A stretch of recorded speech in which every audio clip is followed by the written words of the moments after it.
Olá, meus queridos, a graça e a paz do Senhor a todos. Quero externar por mais uma vez minha alegria de poder estar gravando para o canal Linguagem Imparcial mais um estudo, mais um shiur acerca da palavra do Eterno. Queremos nessa feita tratar de um assunto de grande relevância que tanto está inserido no Antigo Testamento como também no Novo Testamento. Iremos sempre cruzar este paralelo do que diz a Torá, do que diz a Taná, a sabedoria judaica, como também como diz a Brit Hadashah, que é o Novo Testamento. E o assunto que ora queremos tratar é acerca dos degraus da redenção. A palavra redenção, ela tem uma conotação uniforme, tanto do Antigo como também do Novo Testamento. Quando eu falo Antigo e Novo, eu estou falando para trazer mais clareza, haja vista que eu não concordo muito com a expressão de Antigo e Novo Testamento. Eu entendo que a palavra, ela é tanto o Antigo Pacto, como diz o Novo Pacto, ela é a palavra de Deus. E o assunto acerca da redenção, tanto está em evidência, ou sempre esteve em evidência, para os judeus, como nós, nos dias atuais, e todos aqueles que amam ao Senhor, ao Eterno, ao Filho de Deus, a Jesus, a Yeshua, nós entendemos e abraçamos a redenção. Então eu quero ler um texto para embasarmos o nosso pensamento dentro do Evangelho segundo escreveu Yohanan ou João. Yohanan, João, capítulo 15, versículo de número 13 ao 15, que diz assim: eu irei ler o texto aqui na Peshita, que é o Novo Testamento no aramaico ou no hebraico moderno. Mas de pronto eu irei já trazer a tradução para a língua portuguesa e vocês vão de comparar com o que diz a tradução de João Ferreira de Almeida.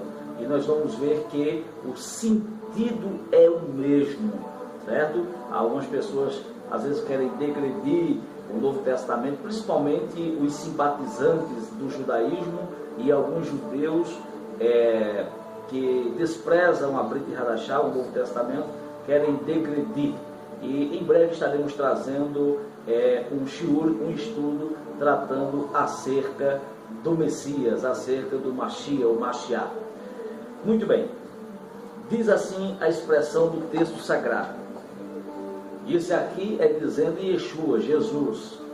Peço que todos os amados irmãos entendam esta transição de expressão no hebraico como também para a língua portuguesa, porque temos aqui dois públicos e essa gravação ela vai para os simpatizantes do judaísmo e alguns colegas que estão em seminário lá no estado do Paraná e que sempre está pedindo os nossos estudos para ferramenta de pesquisa e de especulação e de discussão dentro de sala de aula. O capítulo 15, versículo 13 por diante diz assim: o Filho do Eterno, Yeshua, Jesus. Ninguém tem mais amor pelos seus Haverim, ou amigos, do que aquele que dá a sua própria vida por eles. Ele estava se referindo a ele mesmo. Versículo 14: vocês são meus Haverim, os meus amigos, se fizer o que eu mando, então sereis todos de Sadequim, ou seja, justos. Já para os nazarenos, os judeus nazarenos, chama os Netzarim. O versículo 15 diz assim: eu não chamo mais vocês de Ebed, que quer dizer no hebraico escravo, já no grego quer dizer doulo. Eu vos não chamo, Jesus estava dizendo, mais de Ebed para os judeus.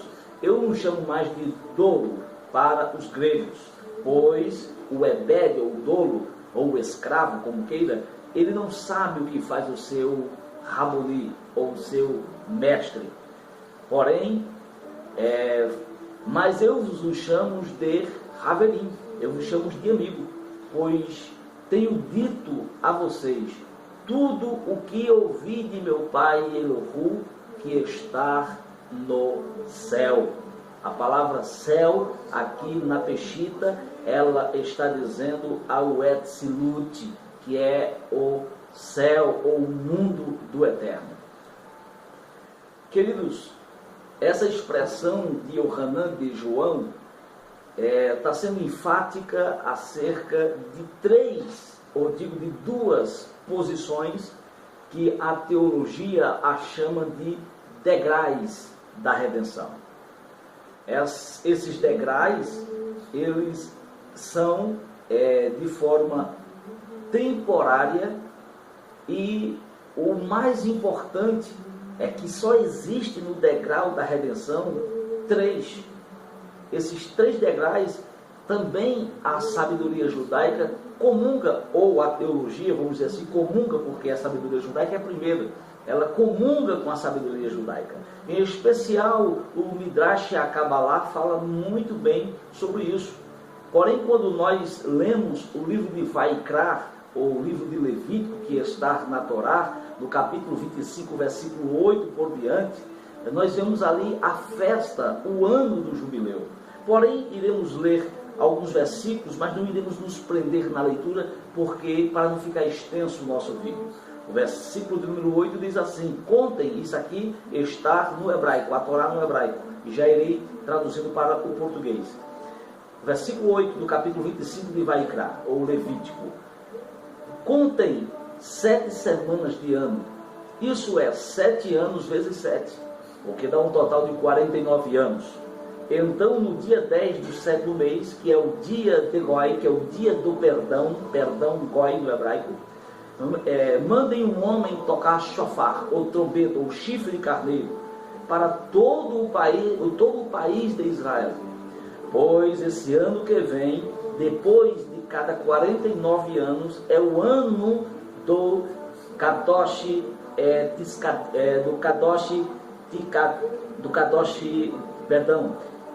estou já passando para o versículo 11, que é o ano santo do Senhor, ou o ano Kadosh, tá certo? O ano Kadosh do Senhor. Mais adiante diz assim: em que vocês anunciarão liberdade a todos os moradores do país de Israel. Nesse ano, todos que tiverem sido vendidos como ebed, como escravo, voltarão livres para as suas famílias, e todos os campos que tiverem sido vendidos voltarão a pertencer ao seu primeiro dono.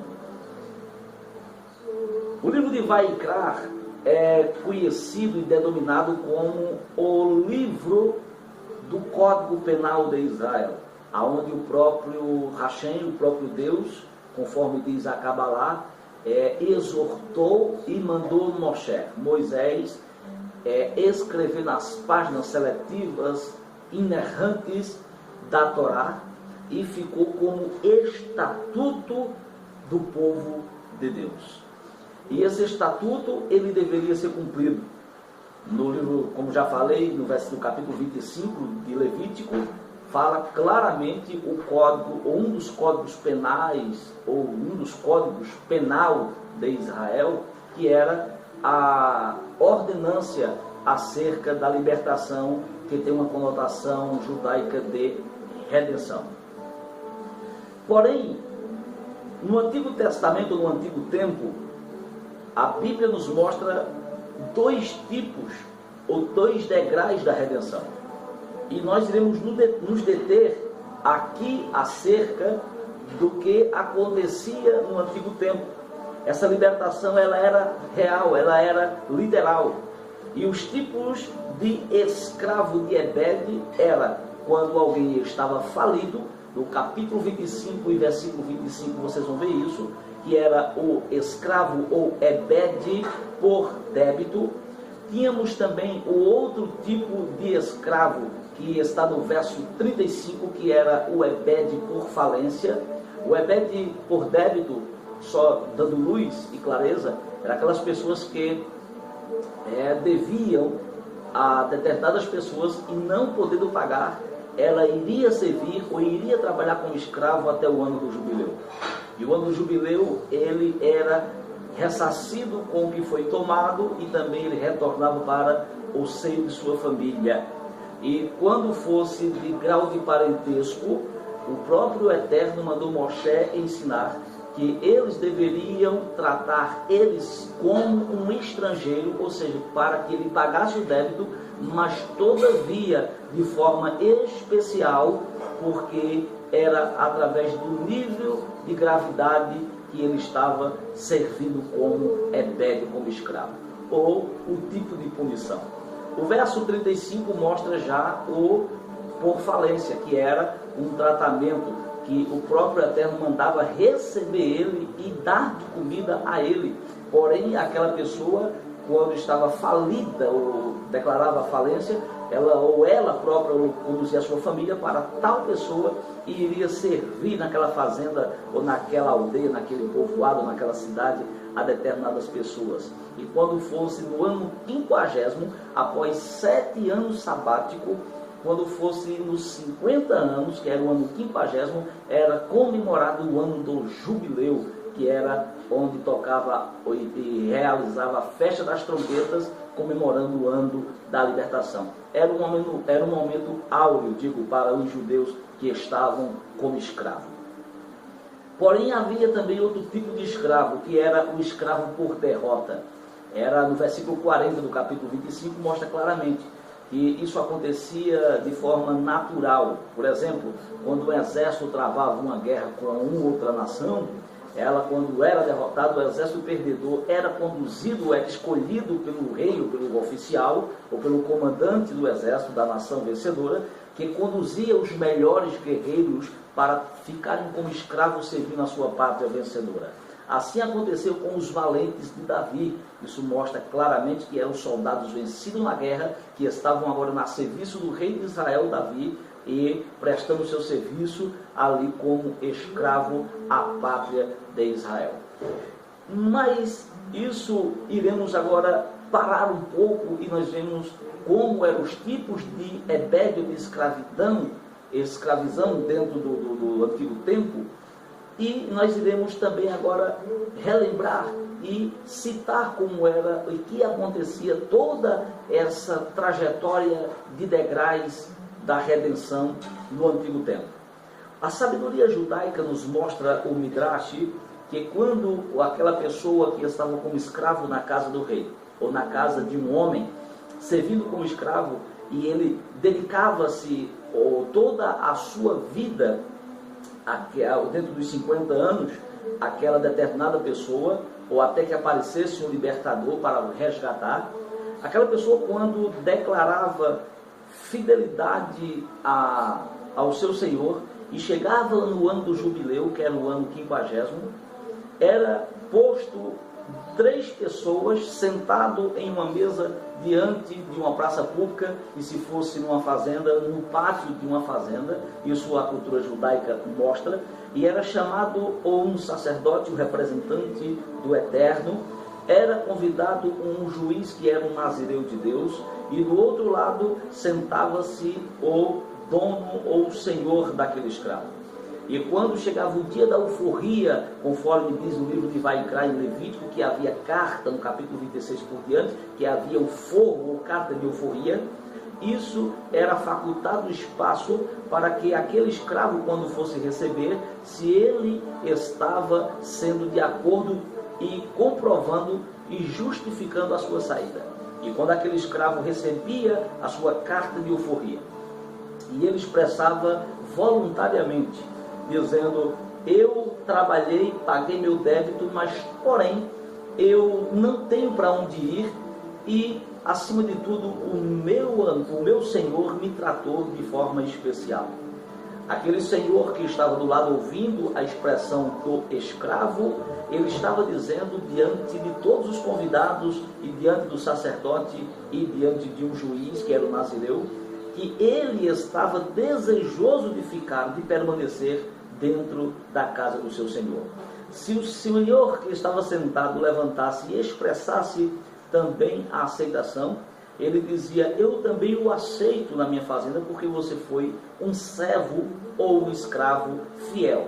Automaticamente, aquele sacerdote, ele saía e pegava uma sovela, conforme está em Shemot, que é o livro de Êxodo, no capítulo 25, capítulo 21, versículos 5 e 6, quando ele pegava uma sovela, que era como se fosse um brinco aberto, uma aliança aberta, e colocava ela dentro do fogo, e quando ela ficava super aquecida, chegava na orelha daquele escravo que declarou que queria ficar, e ao fazer aquela aliança fechando, quando fechava, aquele escravo sentia, lógico, a dor da quintura, mas também sentia o alívio que estava subindo um degrau dentro da casa do seu Senhor. Ele se tornava estatutariamente agora não mais um escravo ou um ebede qualquer. Ele era chamado de escravo de orelha furada. Você pode ler em Êxodo, em Shemot 21, 5 e 6, que fala abertamente. O próprio rei Davi, em um dos seus salmos, ele também recita dizendo que deveremos ser como escravo de orelha furada. Que isso tem uma conotação na sabedoria judaica, que não é mais um escravo qualquer. Ele está agora na posição de amigo do Eterno. Que coisa interessante. Que amigo do seu Senhor. Que coisa interessante. E isso tem uma aplicação muito interessante. E quando aquele ex-escravo se tornava amigo do seu Senhor, ele estava dizendo abertamente que agora ele estava também sob a responsabilidade da casa, dos negócios do seu Senhor. E isso, quando acontecia, aquele senhor, quando, segundo diz a sabedoria judaica, quando ele não tinha mais filho, ou quando a sua esposa era estéril e ele não tinha com quem deixar a sua herança, suas posses, ele procurava colocar aquele escravo ou o seu amigo em um teste de fidelidade. Isso é muito interessante, dobre a sua atenção. A sabedoria judaica diz, ou Midrash diz, que quando aquele senhor saía para os leilões, como era costumeiro, e até também o próprio Salomão fala quando ia para Coas, no país da Cilícia, onde era tradicionalmente realizado um leilão de compras de cavalos para fortalecimento dos seus exércitos. O rei Salomão era costumeiro, era corriqueiro ele ir até a festa em Coas, ao leilão de Coas, no país da Cilícia. E isso era costumeiro também em outros locais ter essas festas de negociação.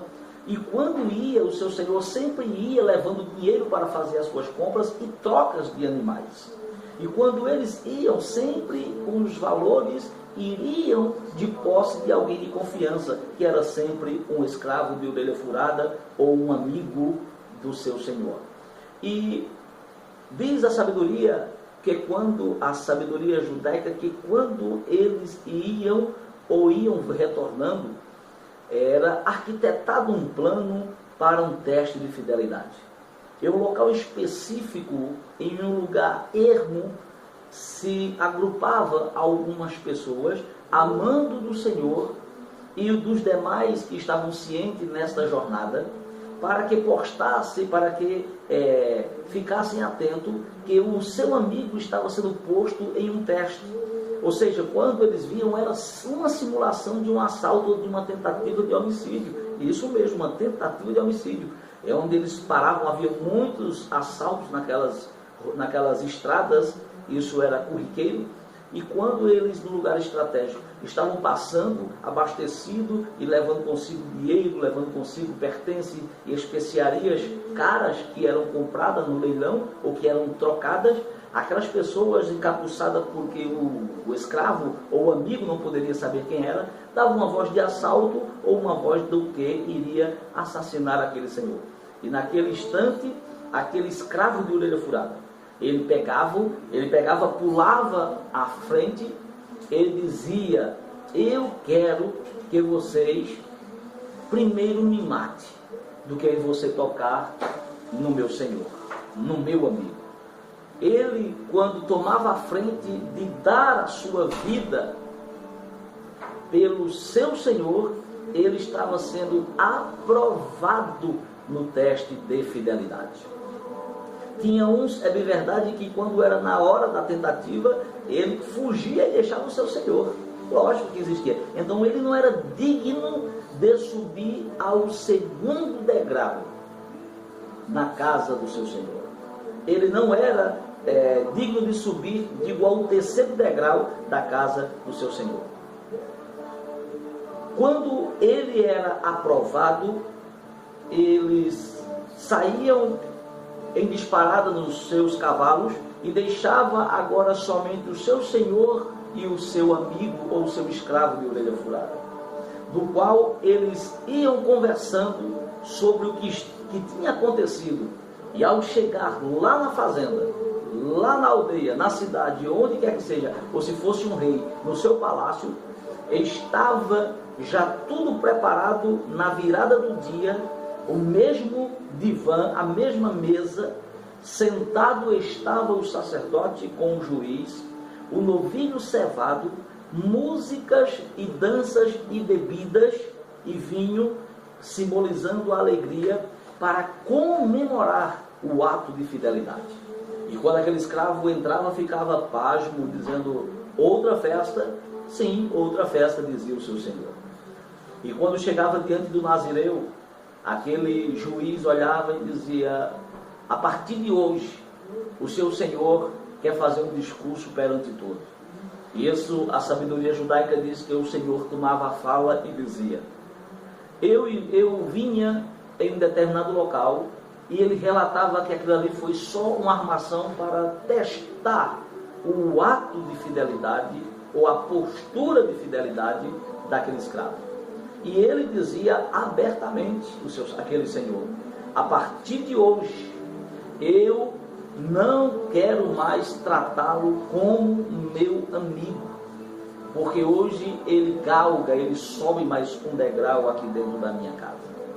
Em Bereshit, capítulo 15, você pode conferir no versículo 3, que o próprio Abraão, Gênesis, no capítulo 15, versículo 3, Abraão olha para a sua idade avançada e vê que está chegando o seu tempo e não tem com quem deixar a sua herança.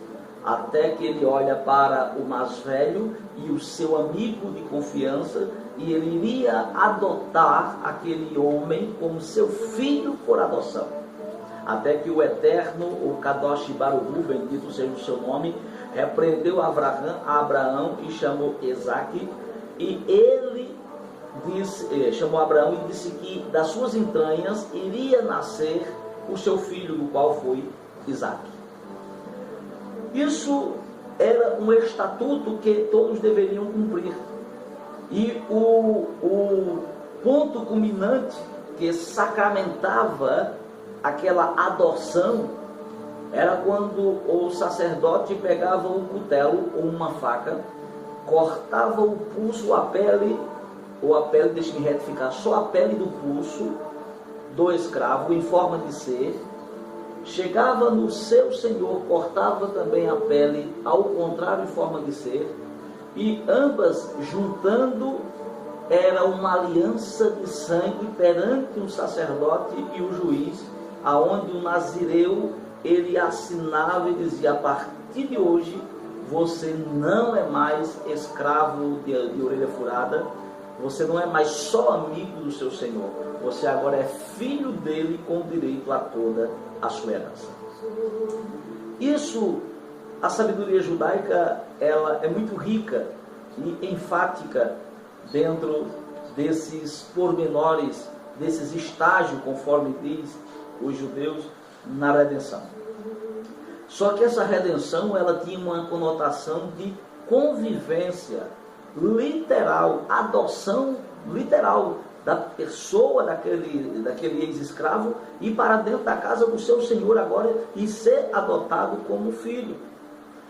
Porém, o Eterno é tão terrível na sua fala que o não cumprimento isso iria acarretar em uma penalidade muito severa.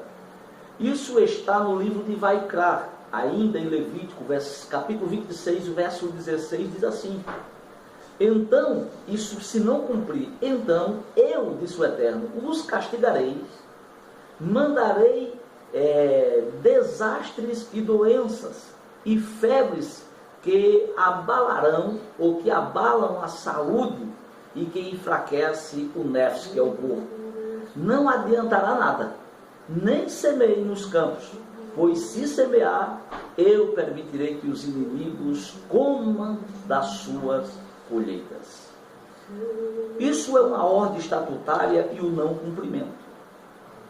Quando nós saímos desta sentença que Deus deixou para ser executada no âmbito da redenção, agora nós iremos nos transportar até o que diz a Brit Hadashah, ou o Novo Testamento, dentro do mesmo pensamento da redenção. Nós lemos que o evangelista Yohanan, ou João, ele foi muito enfático dizendo que o próprio Yeshua disse: eu não quero mais chamar vocês de escravos, porque aquelas pessoas estavam aceitando a pregação de Yeshua ou de Jesus e entendendo que ele era o Mashiach, que ele era o Messias. E com isso, aqueles judeus ímpios estavam deixando a sua posição de escravo do pecado e da lei para se tornarem agora escravos de orelhas furadas, que tem uma conotação de aliança de aceitação e de fidelidade acompanhando ao seu Senhor.